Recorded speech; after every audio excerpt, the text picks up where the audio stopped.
Good evening and welcome back to another episode of our Wednesday program. We are in the third of our parenting series, and tonight we have invited Angie Camacho to join us to talk about what single parenting is like. If you've been following the program, we've had a couple last week who talked about their journey as parents, and then before that we had invited Laura Richmond. And tonight we wanted to hear from a parent who is doing it all on her own, because we recognize that there are single parents out there. And so she will share with us the strategies that she has used to help her in her journey, how community has come into play or came into play very early on in her life as a parent with her son, and the resources that she used, and just some other ideas and tips that she'll be able to share with you if you're a single parent out there. It is not impossible. With God's help and the community around you, you can do it. Let's get into it. So Angie, thank you so much for coming to the program. I'm so glad that you've decided to join us for today's conversation on single parenting. Before we get started, I want to kind of read a verse that I've been using in the previous segments of this series on parenting, and that is found in Proverbs 22:6. Train up a child in the way he or she should go, and even when he is old, he will not depart from it. And so I wanted to use that as our kind of framing for our conversation today.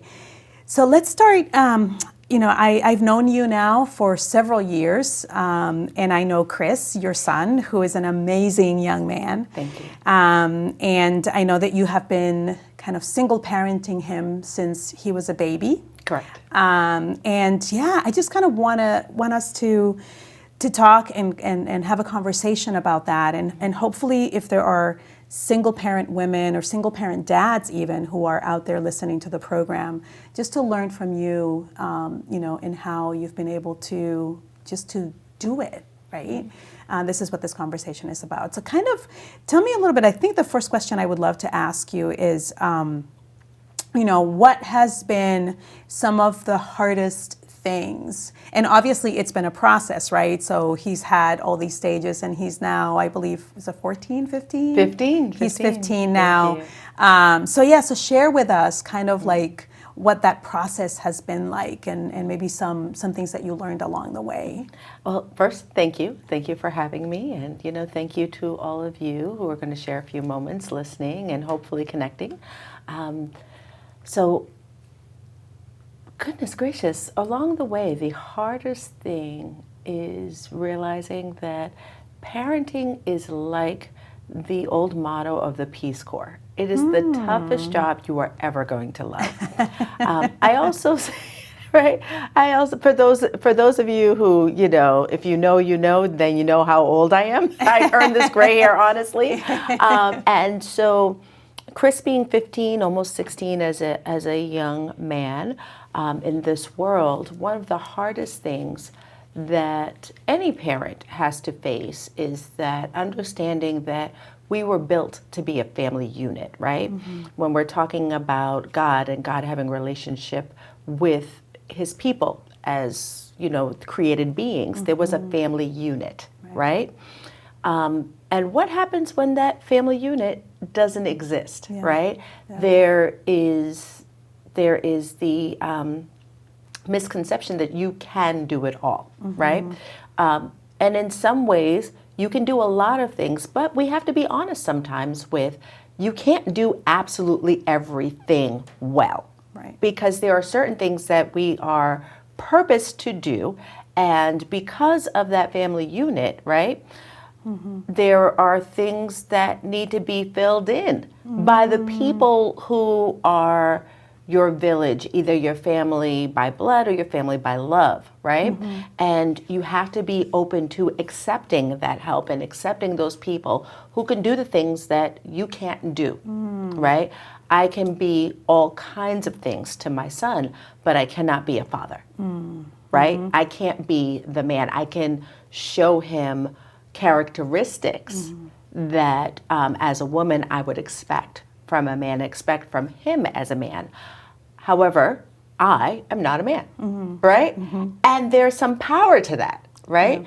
Because then we're open, at least on the mothering side. I'm not exactly sure on the fathering side what that looks like, but as a mom who's a planner and a thinker, and like I do, I do a lot of program development and a lot of special initiatives. The key to that is just really assessing. What do you need? What does that asset mapping look like? And it's not much different for kids. What does your child need? What are the types of voices that he needs? And again, speaking from a mothering perspective of a young man, what does your son need? What is his personality, yearning for to develop who he is as a person, right? And the hardest years was when I believed that I could do absolutely everything and do it well. Right. Right? Anyone can multitask, but not everyone can master the things that they're multitasking, and there's a difference, and we need to give ourselves grace. That's the second thing that was one of the things I had to learn. Giving myself grace to, and being all that I am, being perfectly imperfect, right? Parenting as a journey, and as my first and only journey with my child, I've been in youth ministry many years. I've been in ministry many years in many capacities. But it's different being mommy Angie versus auntie or titi Angie, or Angelina, as the little kids used to call me because they couldn't say Angelina. So who I am to other people's children is different than who I am to my child. And sometimes I had to give myself grace, because you're working and you're homemaking and you are parenting and you're building the community around your child that he needs in order to be able to navigate with power, right? And all of that happens within 24 hours a day. And if you do it well, you're supposed to sleep 8 of them. Right? So, understanding you can't be everyone and everywhere, understanding that you need grace within your, within the, the village of the, parenting. Everyone's going to have the social media perfect life. But if you pull back the curtain, chances are you'll find that there are things that are scripted, right? And of course, everyone's only going to show the best part of themselves. But if you get that trusted village who says, I'm struggling with this, or, I need help with how to get that. Now, how soon were you able to do that, right? As you were, after Chris was born, and you said in the beginning you tried to do it all yourself. How soon or at what point did you realize, oh my God, I cannot do this alone, and I have to be okay? And that's the thing, right? We have to be okay with asking for help. And there's a sense of a certain level of humility that has to come in to that. Right there. to be able to ask for help and say, hey, I really cannot do this alone. So share with us that. Listen, feel free to jump in at those perfect points, because loving my son as much as I love my son, I will just go on. So just cut right in. That's exactly the perfect way to do this today. For me, I learned pretty early on.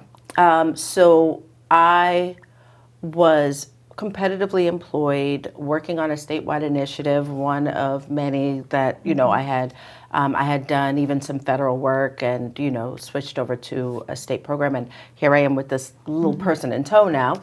And just before he was a year old, I was in a taxi cab, and I was just trying to be type E Angelina. Like my son had 3 different pathways to make sure that he was going to be great by the 3rd year of school, right? Because just as we know in education, your child has to have certain benchmarks by the 3rd grade, right?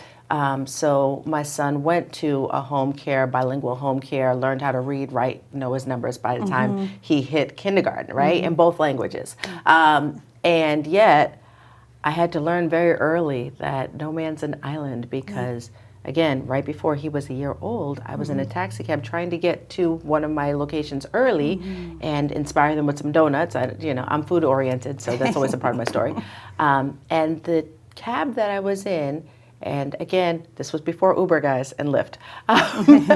The cab that I was in was hit by an SUV. So here I am doing all the right things and trying to be there early and trying to inspire my team, and and the vehicle I was in was hit by a truck. And it took 3 years for me to relearn how to walk without pain. I mean, many weeks in physical therapy, and my kid was just a baby, right? He just under a year old, just started walking, right? Just started walking, and so it was then that I had to, move back to my mom's house. It was then that I had to, as part of my therapy, figure out how do I, with memory issues at the time, make sure that I do everything I need to do as a mom. And funny thing about the brain is that I could forget everything during the day. I had short-term memory loss for a bit, and it was intermittent, but it was still scary, right? Because you want to be who you need to be as a mom. And I would remember when it was time to pick him up. And my doctor let me know that, it's those really, really important things you're never going to forget. You're just hardwired, right?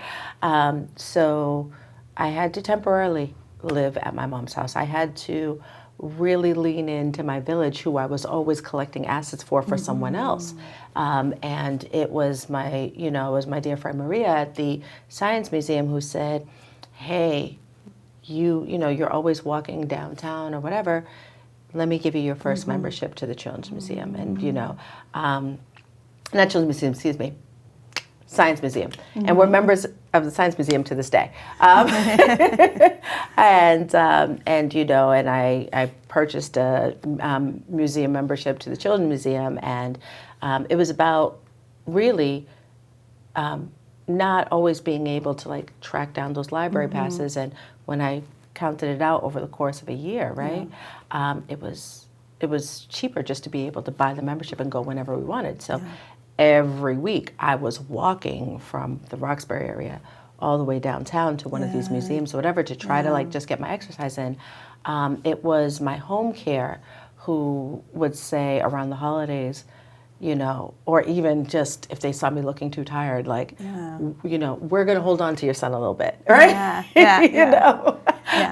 You're going to go and be young, right? So you had a good support group, especially after the accident, right? It came into play in a very, very important way in your life. Absolutely. And, the best gift that all of that pain taught me was empathy. Right? I had sympathy. I mean, I've been in social service all my life, public service all my life, but I didn't have empathy.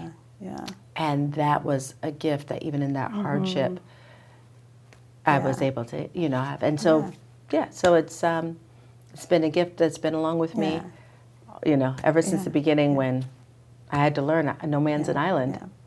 So I guess the first takeaway that I'm gleaning here is, I love what the word that you used, or the 2 words that you used, which is asset mapping. And that basically is just taking inventory of all of the people and all of the friends, your church community. Correct. Girlfriends, men friends, whoever is around you that loves you and loves your child and is, capable of watching them or, just helping in some way. Kind of leaning into that community.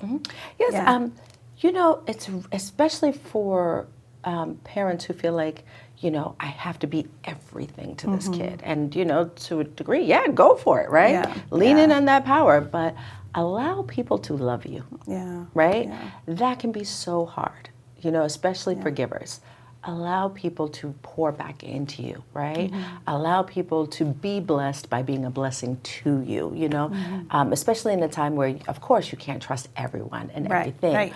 But where you are prayerfully aware of people who would normally, by all accounts, seem safe or should be in that space where you can feel a sense of safety, even if it's a little bit of something, The other fun one, let people and I still struggle with this, let people into your home. Let them see the dust bunnies. It'll be okay.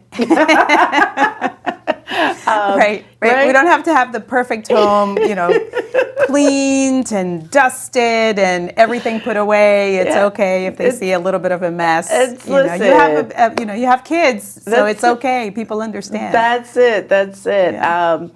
Yeah. And honestly, I used to freak out if I was like in the middle of doing laundry or whatever. And then the blessing is, wait, if they see you doing laundry, you're cleaning for your kids, right? Yeah.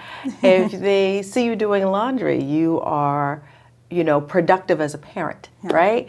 And so I used to be worried about how people would see me and when they would see me, and are they seeing my perfect picture self? And sometimes it's in those moments of, well, how do you do it all? Yeah. And then that's a moment, well, I don't do it all. Yeah. Right? And I love that you mentioned that, because I think particularly for us women, there's, in our homes, we're both Latinas, and so your home, right, becomes a reflection of like who we are, right? Yes. And so I think it's important for us to let go of that, to have grace for ourselves, that we don't have to have a perfect home. Right. And, but there are things that are being perfected in you, right? Amen. Never forget that even though you're a parent, you're a person, right? Yeah. And just like when we go through the Word, there are all these different personalities. You're no different. God has a special relationship with you that is developed over time and in time.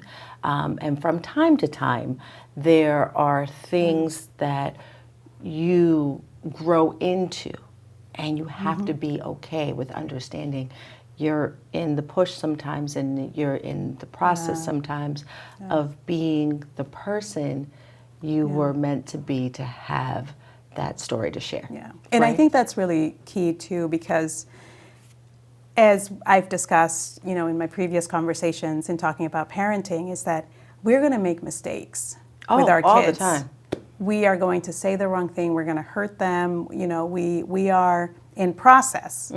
And so it's about asking for forgiveness, of the Lord, of our kids if we have to, and then moving on, right? Use that as a learning opportunity. Yep. Right? Absolutely. Yeah. And you said something really, really important. Learn to not just ask things of your kids, but learn to show them how to apologize when you are wrong. Just being humble enough and putting down your ego to say, I made an error. It's so important to these young people, because it's not just what you tell them to do, it's what they see you do. Yeah. And one thing that came up again, and I loved this quote, I've been using it ever since Laura Richmond said it in the program, in my conversation with her. She said, rules without relationship lead to rebellion. Oh, absolutely. And so this idea of building relationship with our children. So how did you build relationship? How have you been building relationship with Chris, particularly as a single mom, right? You're working a lot, you're have many responsibilities. You're doing the job of two people. And so what are those ways in which you've been able to build relationship with your son, Angie? Honesty from the very beginning. We talk about everything. We use real words for things. Having a young man, clearly we have to, talk about humanity in all of its forms, right? So we just have very real conversations from the very beginning. Just saying, hey, I'm always going to love you, but there's things that you're going to do that I'm not going to like. And sometimes there are going to be days where I'm not going to like you and you're not going to like me, but we're going to love each other through it, right? And just being okay with processing, especially in the teenage years. There was a pastor who really made the best analogy that we are the rails to the roller coaster, right? And these kids are expecting, as they go round and round and up and down, that we're always going to be the rails, right? And then I thought about it, I was like, well, wait a second, there are two rails here, right? And thank God Disney has a monorail because I couldn't figure it out. I was like, how am I going to do this? But it's our job to stay the course, right? And as we go through the loop-to-loop, just make sure that we're there with them and for them, and they can come to us. And I just say, no matter what it is, come to me first, and we can figure it out, And I love, so he's a teenager now, and you can have those conversations with him, but, talk us through maybe a little bit, what were some of the ways that you built relationship with him as he was growing up? Because it almost feels like, right, a parent who perhaps has not done the homework, right, of building that relationship from the very beginning as they've grown up and building trust, right, with the parent. By the time they get to teenagers, if they have the trust with you, they will feel comfortable having like the hard conversations. But were there ways in which, you could talk to, our audience? How were how was that relationship built over time? Were there practical things, things that you bring your did kids with you? Yeah. Bring them with you everywhere, everywhere, and ask them questions.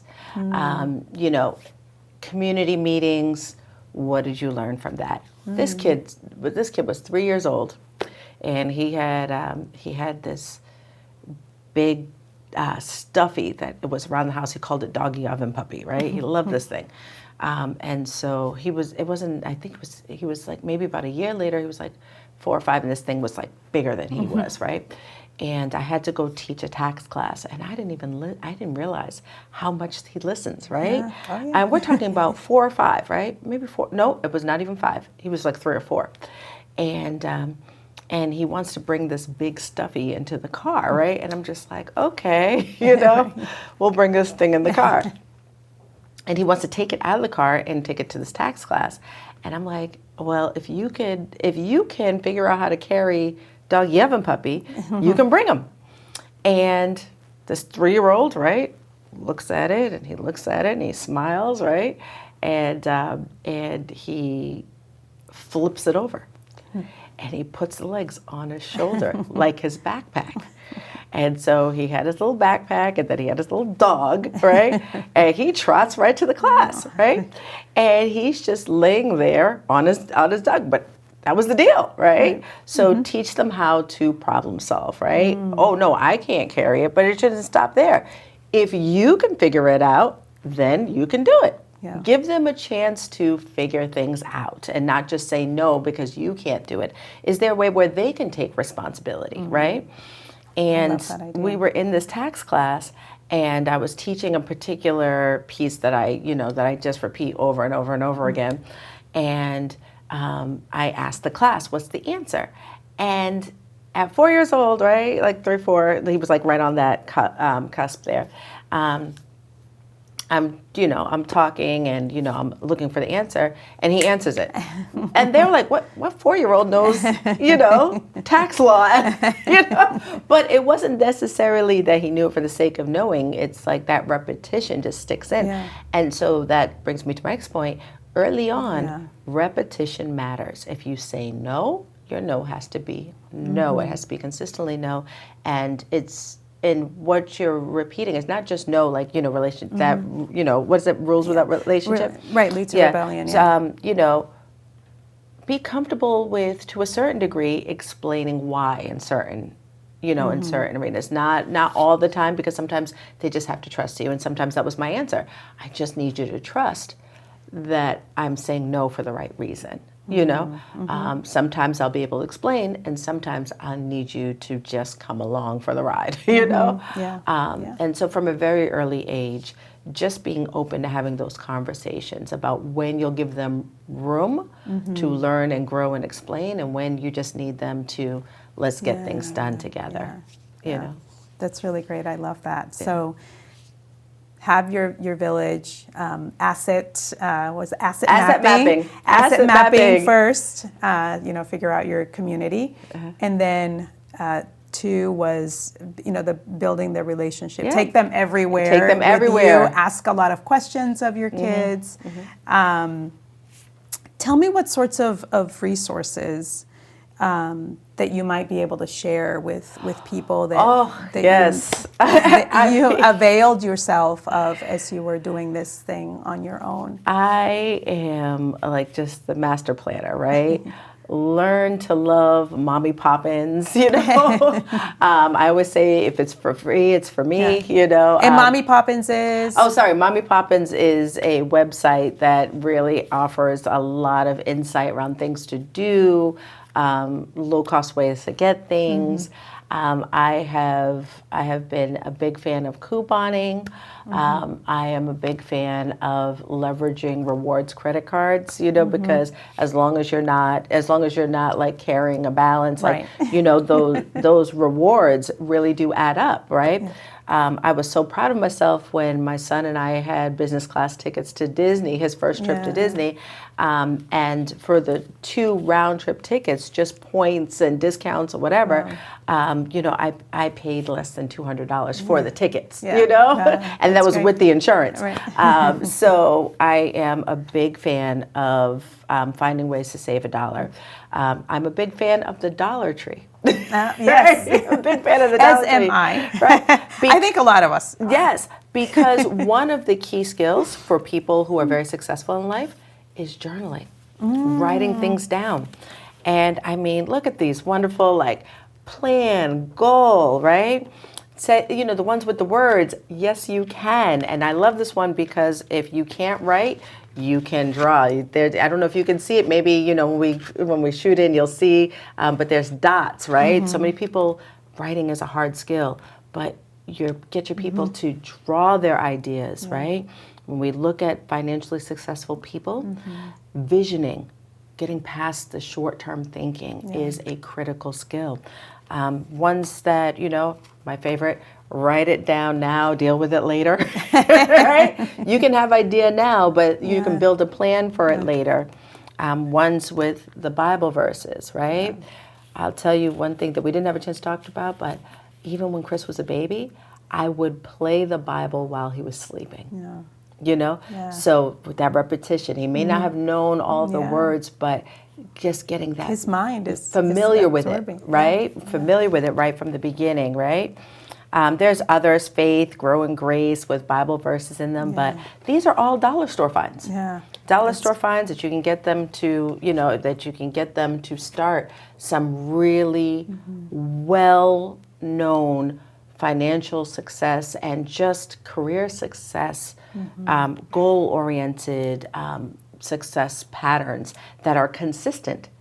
And they don't have to be the greatest writers. They just have to get into the habit. And you can do it for $1, well, now $1.25. Okay. $1.25. So yes, Dollar Tree is my favorite place, guys.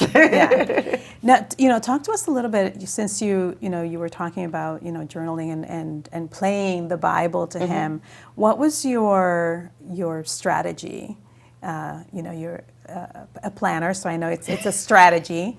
What was your strategy in his kind of developing his spiritual life, or, you know, his own love of the Lord? Yes, so that he would have his own relationship with God. Yes, amen, amen. And I'm glad that you said spiritual, right?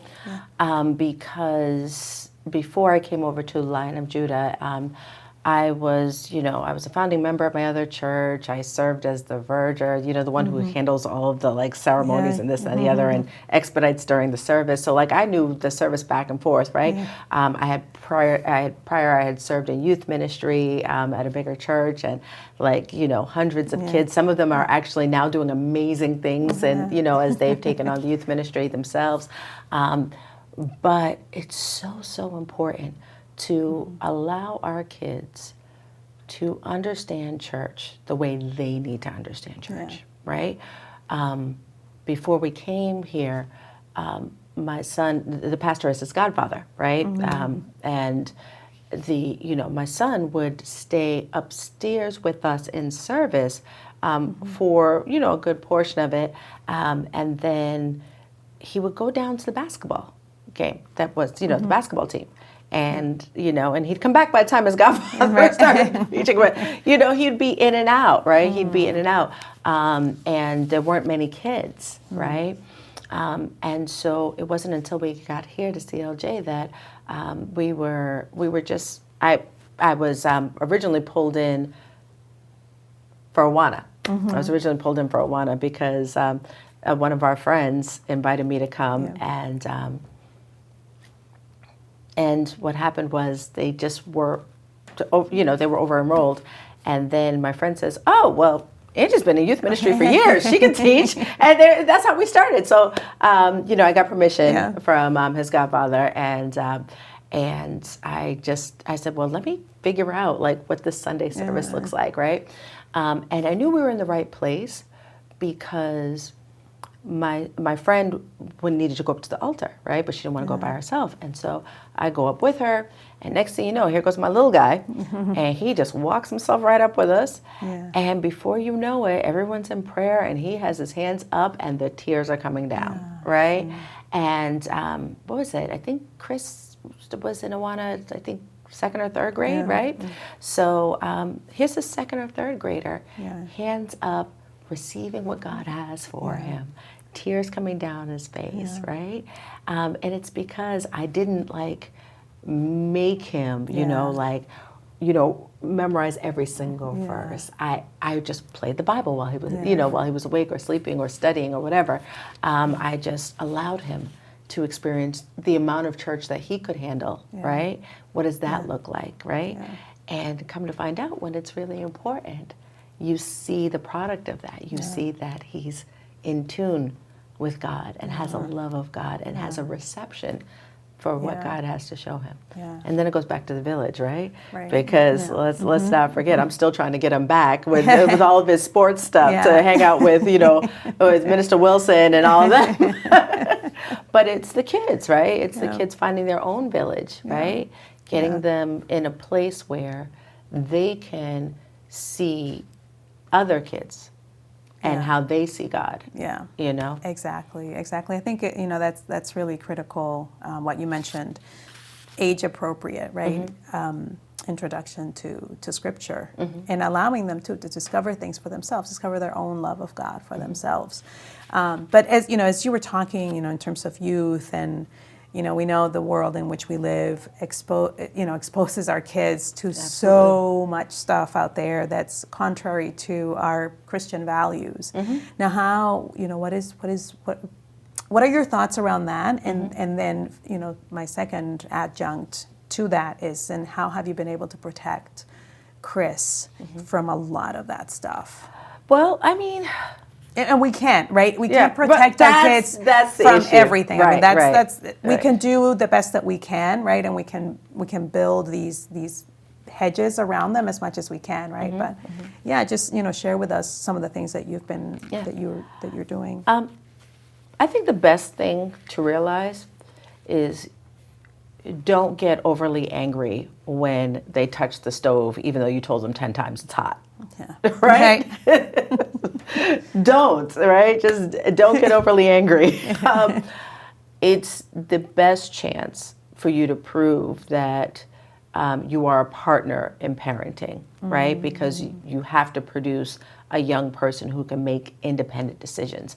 And if some of those decisions happen to not be in alignment with who we are as believers, as spiritual people, then that's an opportunity for you to really work through it with them as the partner and prove yourself to be the partner you said. Now, there are some things that are just too dangerous, right? And it's a no, don't ever do that again. But absolutely. Why? Like, what was it that was the temptation, right?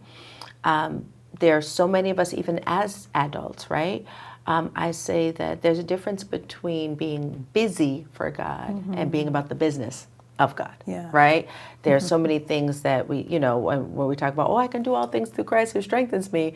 Well, you might, did he really tell you to do that, right? And so, just learning from what your actions are producing and having those conversations and not from the framework of, well, we didn't wear that and we didn't do that, and and just really having those conversations, like when you present yourself a certain way, right? When you have, I'll take a very outward example, but it's not by all means the worst thing ever. It's just not sightly. When young men wear their pants too far down, right? Yeah, and we see them all the time. Right.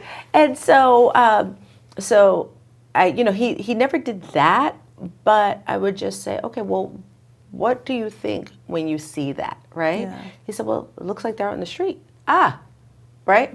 Who are you, right? And so he's not always preppy, dressy. He will when he has to, and he looks great when he is.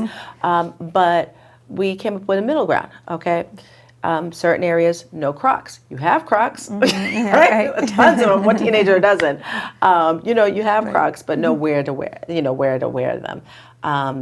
If you're going to wear a sweatsuit, right? We get the matching top and the bottom. So like, even if you're casual and comfortable, you're still presentable, right?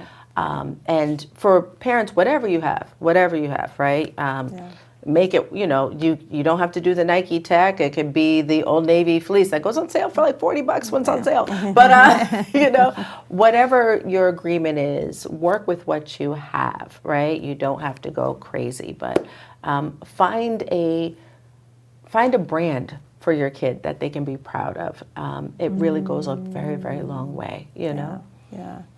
Now, in terms of technology, how has that? Yeah, because that's been a conversation that we've been having, both with during our marriage series and we've touched it with the parenting series, and definitely during the mental health series, we know we're talking about the impact of technology on kids, both in terms of their mental health, but then also the exposure to stuff that they shouldn't, that they shouldn't really have access to, right, before their time. Yeah, and I can tell you that's the biggest fight, right? Yeah. Listen, invest in Bark. It's what worth is it. Bark? Bark is Bark is a application that sends you little little pings when like something might be questionable or concerning, right? On their phone? On their phones, or even online. So it's something that you install on their phone, or is yes, you install it on their phone. An app, or it's an app. Yep, okay. It's an app. Okay. Or something like that. If cost is a factor. You have to get comfortable with making sure that they're aware that there's no level of privacy, when it comes to being online, that the right to have that online access is earned, right? And can be checked at any time, right? Checking is free. Yeah. Right? Checking is free. It's when we let it go for too long that they start, getting all upset and amplified about, you don't trust me, you're not my, no. Sometimes as a parent, I have to make sure that no one's coming after you in ways that they shouldn't be. Right. But it's hard. It's hard. I've gone through a couple of attempts to deactivate what I install on the phone. These kids are smart, and so I say use that power for good, right? And I think that's the key, right? Social media, short wires our kids' brains. Short wires our brains, right? Yeah. And it goes back to what are we doing? If we're pacifying ourselves with, ¿cómo se dice? YouTube, the reels, right? The reels, the shorts. There's a reason why the one that they are trying to buy. TikTok. I'm showing you how old I am. I'm sorry. So the TikTok, right? In those short moments, right? There's a tiny little book that I have. It's it's like God's little instruction book, right? And it's fun because it's right on my table, right? If I'm doing shorts or whatever, am I watching ministers? Am I watching things that are positive? It doesn't have to be religious, but it should be positive, right? Yeah. In that time, even if they're little shorts, is there a theme to what you're watching, right? Yeah. And I'll say to my son, well, you're watching these YouTube videos. What are you getting from it, right? Yeah. What do your grades look like when you focus more on that than you do on positive things? And just connect it to what he's producing. Because that's the one thing, right? Yeah. When Jesus cursed the the fig tree, right? Mm-hmm. It wasn't because it wasn't producing fruit. It wasn't producing fruit in its season. Right. Right? Mm-hmm. There's an expectation that in that season you were supposed to be Yeah. producing fruit. Yeah. Right? Trees, everything has a season, Yeah. right? So what you're growing up now, right? You're expected to be developing, producing something with each stage, right?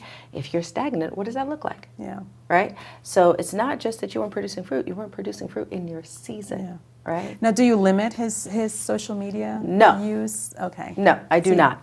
Okay. I teach Or the him to be phone. self-limiting. Right? There's a difference, right? Because it's also one of the reasons why I never really spanked him, right?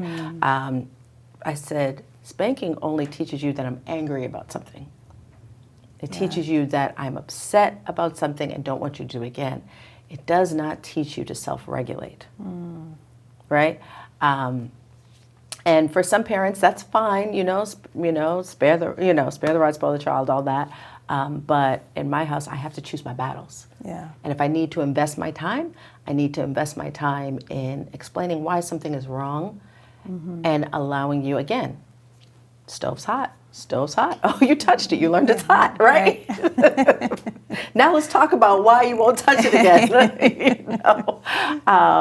And that took some, that took some real reflection about how I was raised. And I often think too, as I am helping to parent my 11-year-old grandson, it takes more time to do that, right? Than it almost feels like really, really easy, not easy, I don't mean to say that, but it's easier to say spank and not explain than it is to not spank, and which is sometimes like what we want to do. It's just like, kids can make us really angry, but to really sit down and explain, and maybe the next time something similar happens, rather than like come at them, it's just kind of like taking that time to sit down, which again builds relationship, right?